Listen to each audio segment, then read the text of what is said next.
A key component of the modern world economy, the chemical industry delivers products and innovations to enhance everyday life. It is also an industry in transformation, where chemical executives and workers are delivering growth and industry-changing advancements while responding to pressures from investors, regulators, and public opinion. Discover how leading companies are approaching these challenges here on The Chemical Show. Join Victoria Meyer, president of Progressio Global and host of The Chemical Show, as she speaks with executives across the industry and learns how they are leading their companies to grow, transform, and push industry boundaries on all frontiers. Here's your host, Victoria Meyer. Hi, this is Victoria Meyer. Welcome to The Chemical Show. We recently ranked in the top 10% of podcasts globally, which is super exciting. So thank you for listening and sharing the podcast. And if you have not yet subscribed on your favorite podcast player or YouTube, please do so now. And remember to share it with a friend. This week, I am speaking with Patty Summers. Patty is the Global Business Director for Chemicals and Energy at Zeochem. Patty's got a long history in the chemical industry at companies including Spectra Sensors, UOP Honeywell, and ExxonMobil. And we're going to have a great conversation. So welcome to The Chemical Show. Thank you, Victoria. It's a pleasure to be here. Thanks for inviting me. Glad to have you. So first of all, just tell us a little bit about Zeochem. So Zeochem is a Swiss-based company. We've been making specialty chemicals for over 200 years. So that's pretty exciting. We've got three major business groups: molecular sieves, chromatography gels, and deuterium-labeled compounds. They're used in OLED screens for cell phones. I think they're going into some of the new curved screen TVs as well. We have production across the globe. Molecular sieves are made in the US, China, and Europe. And as you said, I lead the chemicals and energy business. So I am on the molecular sieve side of this. Cool. So maybe I'm going to start with a question I didn't tee you up with, but what the heck is a molecular sieve? For those of us that don't know what it is. So molecular sieves are, I like to talk about them as synthetic sand because it's silica and alumina, but we build them on the molecular level so that they can act as adsorbents or sponges to absorb certain materials, but not everything. And so that's why they're called sieves, in that on the molecular level, you are sieving chemicals, so you can let in, for example, moisture, but not let in other compounds like longer hydrocarbon chains. So in my particular applications that I'm responsible for, we're doing a lot of contaminant removal, but especially water removal from hydrocarbon streams. So the sieves are regenerated, usually with temperature, but sometimes pressure, so that you can use them on a continual basis to take these hydrocarbon streams and purify them, so they can either be transported in pipelines, because you don't want moisture and other H2S and things because you do get corrosion. So you can either transport them, or they meet the specifications for the customers that you're selling to. Got it. So they kind of take the chemical, clean it up, and make it better. Absolutely.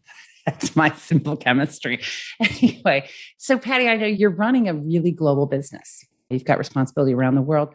How have the events of 2020 and 2021 affected your business, right? So we've got everything from the pandemic to supply chain disruptions. We've had power challenges here in the US for a short while, but we're also seeing that around the world. So how is that affecting your business and your markets? It's been very dynamic, to say the least. Anybody in the chemical industry around the globe has seen demand destruction, especially initially as everything closed down. The energy markets were in a state of shock. And our customers, how they operated and how they behaved changed. So many of them had shutdowns. Those who did not shut down had reduced rates, production rates, and both of those dramatically affected how much molecular sieves they needed and needed to repurchase. And when you run at reduced rates, the sieves last longer. So it really changed our business as a whole. But what's also interesting is how the customers' buying cycle changed. So not only did they need less material, but when they needed it, they had shorter lead times. By the time they got through their purchasing cycle, which was longer because they needed, in many cases, higher level approval just to be able to spend the money, even if they had budgeted for it. By the time we got the PO, it was a shorter lead time. We had to be faster to respond, which was a little bit of a challenge in a market where things were very unpredictable. It wasn't like we could look at the prior years or even the prior 5 years and get an order pattern on which to base our production and our forecasting. So it was a big change. I think, like I said, what was surprised me was the change in the customers' behaviors. And are you still seeing that here as we approach the end of 2021? Or have they gone back to normals, or are we still in kind of a disruptive period for you guys? It is more normal, but it is still disruptive. It still can be highly unpredictable, but our customers themselves are up and running. They seem to be doing a lot better. Of course, with natural gas prices high, with oil prices high, with more drilling and production in the Permian Basin, we are seeing that the market is healthier than it had been. And that's a good thing. We haven't gotten yet to the point where we're really seeing business like it used to be. And we hope we get there. But of course, we had a lot of great years in the US midstream industry, a huge build out with the whole shale gas. I don't expect that we'll get back to those kinds of levels, but I'd like to get to a healthier spot. And I think we'll get there. I think natural gas in the energy markets and even petrochemicals and the related fields, it's not going anywhere. Yeah, I know supply chain has been a big issue for everybody. And then you talk about how your customers have lengthened their approval process, shortened their lead time. And yet we also know supply chain's still a mess, right? I mean, so how are you adapting to that? How are you and your teams adapting your supply chain to be able to respond? Yeah, that whole thing was such a surprise. I'm not sure any part of it could have been predicted. And it's funny you asked, because I was just thinking back to the very beginning when the ports started to shut down over in China. At that point, we just thought it was going to be a China thing. So naturally, it went from that to shutdowns around the globe with ships not being allowed into certain ports. So it's so fascinating to look back and see how that changed. Of course, it was painful along the way. So what have we done? We certainly had to buckle down and just dog it hard. We had to work so hard to stay on top of all the details, what's where, extra planning. But through that process, I know that we've grown as a company and we're much stronger in our SIOP processes. Even though we had the 3 manufacturing plants around the globe, and we have a great team, an international team that works well together, we all managed our SIOP and our production planning a little bit separately. And the pandemic and the supply chain challenges, through that process, we've grown a lot closer, and we now have a single process. We're doing better at forecasting. I mean, even in the crazy world, we're looking out farther. And I think that's the biggest thing. We're looking out farther. We're spending more time on forecasting. We're working together as a global team with a very structured process, not only in when during the month we do it and all the steps that have to lead up to it. Each week has its own different activity, but we're doing it together as a team globally. And I think that's been really good for Zeochem. And I wouldn't be surprised if other companies are doing the same. Sure. Makes sense. I think everybody has to stay a little bit tighter connected inside the company and outside your company.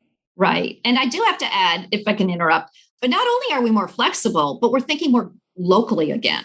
I mean, certainly the freight rates are just absolutely climbing high. I'm now reading about maybe some demurrage charges out on the West Coast, and those will start kicking in soon. Of course, I've been trying to avoid those ports. But anyway, we are thinking locally again. And I've heard even that we may end up migrating to a supply and logistics system that is a bit more geographically oriented, right? So geographically oriented north-south as opposed to east-west.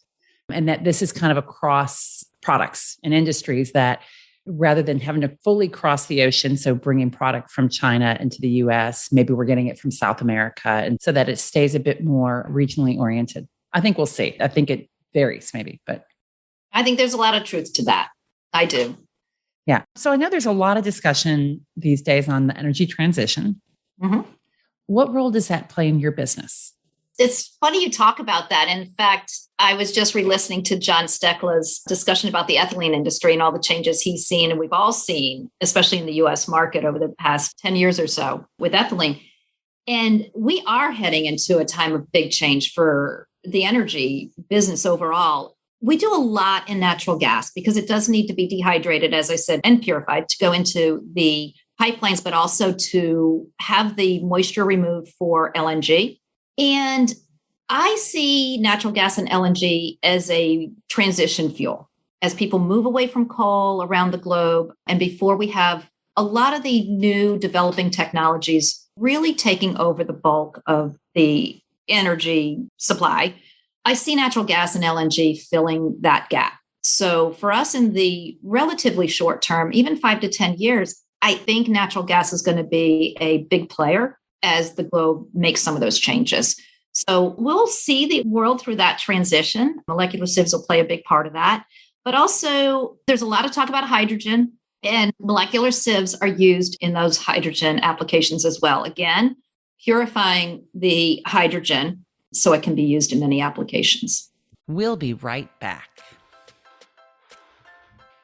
At Ecovist, they're accelerating the transition to a sustainability-driven future. Their long history of innovation, expertise, and customer collaboration supports the development of proprietary catalysts and services across their two industry-leading businesses, Advanced Materials and Catalysts and Eco Services.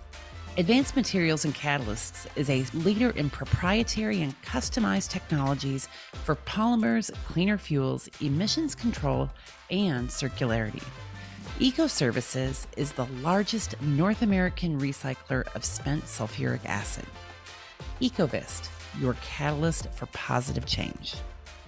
Yeah, that's interesting. So for you, at this moment in time, you guys are a little bit indifferent. You're in the middle of that transition, as you say, going from kind of what people would categorize as dirtier chemistries within energy production into the cleaner stuff. And natural gas, obviously, for years was viewed as being a very clean energy producer. It still is, but then, of course, we're looking now more at carbon emissions, et cetera. Mm-hmm. So we'll have to look down the road, but I think there's time for us, given the play that we have in these other applications. Nice. Awesome. You have made some non-traditional choices in your career, including working part-time for 10 or more years. And that's not something we see happening frequently, particularly in energy and chemicals, and particularly with women in leadership roles, right? So you've managed to achieve a lot of success because of, or maybe in spite of that. So tell us a little bit about those decisions and how it's influenced your career. Oh my gosh, that's a great topic. And the funny thing about it is a lot of it was unintentional. I knew I always wanted a family. So that part of it was definitely intentional. I knew I wanted to have a family, but I really do enjoy what I do. As I entered the workforce, however, I really was looking for a job, not a career. And it just blossomed that way. I love engineering because it allows you to do a lot of problem solving. And even though I've been on the business side through sales and business development, it's always been a technical sale. I started out in coatings intermediates and then did a little bit of midstream with glycols and amines. But along the way, it was always technically driven. And it was always about solving customers' problems. So I love the problem solving part of it.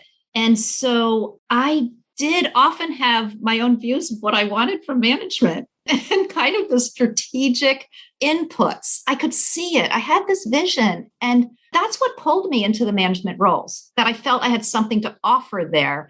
And that was about it. But along the way, yes, I had kids and I didn't want to stop. And I was fortunate enough to have an employer that was working with me on that level. And I said, let me go part-time. I can do this. And it worked very well. I made it a priority. I learned how to prioritize very well. I learned to work the different days of the week and other people's schedules, in that I knew I had to send all my requests my third day of the week, so that by the time I came back, I'd have those answers waiting for me so I could get on to the next. And that's been extremely valuable now that I'm on a global team and I'm working the different time zones. I'm very sensitive to getting things sent so people have them first thing in the morning during their time. So that's really helped. And another secret that has worked well for me over the years is just having 3 top things to do every day. You might get more done, typically not less, but 3 just always seems so manageable. And sometimes they're big bites. So one item can take you all morning, but I just love the rule of 3 and just try to get those 3 things done. So I do think that's really helped me in my management throughout the years. Now, when you start talking about me as a manager, I do set high expectations. I expect a lot of people. I think if you set the bar high, they will be there. But what I do as a manager is I coach, I support. I'm there with my team. I'm there with them, helping them meet those goals. And we get there together. I'm very open. I make sure that I explain not only the why are we doing something? Because I hate being given a task without understanding the purpose behind it. That doesn't work for me. I want to know the value. And I think especially to link back to the staying home factor, part-time, I didn't want to waste my time. And I do remember a vice president once saying, please come to headquarters and work for us in headquarters. And I said, when my time will be well spent and not in so many meetings, I'll consider it. There was a lot of time back in the day that was spent in a lot of meetings that they were not as productive as they should have been. We've all seen that evolve. I mean, I think it still happens right now. And I think when I talk to people, they're spending a lot of time in meetings and Zoom meetings, et cetera. And I think it's interesting. I actually think the virtual working that we've all been doing a lot of recently, people are blocking more time on calendars to meet. And in doing so, maybe wasting some time, taking 30 minutes when something needed 15 and stuff, which is maybe one of the flip sides of the flexibility and virtual working we have, is that we're not as effective and efficient with our time. And when you're working part-time and you're trying to deliver, you have to. So it obviously worked out well for you during that time. So, I mean, I think maybe you've already touched on this in terms of how did that influence your leadership style? Does it make you a different leader? Like I said, I think so, because I'm very focused on time management. I'm very focused on, again, not only the why, but what's in it for me, for the team. And I guess that's just worked for me. I do try to connect, and that's been especially important with the pandemic, but even before that, because I've had both at Spectra Sensors and here at Zeochem, global teams, but smaller teams. So it is important for us to get together, especially during COVID, because everyone is so isolated. So even just this morning, I had a team meeting. We had no agenda, and we had great conversations about work. So there's time for that too, because we've got people in different places. So that's awesome. So that's important to me. Yes. And mutual respect's a big part of it, because I was so fortunate. I think that's why my part-time worked, because the team did respect me and my contributions. That is absolutely a big piece of it, right? That your whole team has to be committed to that. So what's next for Zeochem? Right. So I think we're almost wrapping up the year, which is kind of crazy to think about, and moving forward into 2022, which I hope is different than 2021 and 2020 for that matter. So what's next for you guys? Well, we are expanding. We're investing. We're spending money on our assets. So we'll be expanding our production both in Louisville and in Bosnia. And we have a new building that has been framed out, and walls are starting to go up in the Louisville area. So we are investing and we're looking to the future in that sense. For me personally, in my business unit, we are developing high-performing products. So the goal there is to have products that will last longer for our customers as they use them, so that they minimize the amount of dumping and reloading that they have to do, get longer life. But what I love about products lasting longer is it's got that environmental impact as well, because you won't have the disposal of that material, because after you've thermally cycled it, in some applications, it could be 4 years, some even much higher than that, maybe even 8 years. But at the end of the day, its useful life is over and it does need to be disposed of.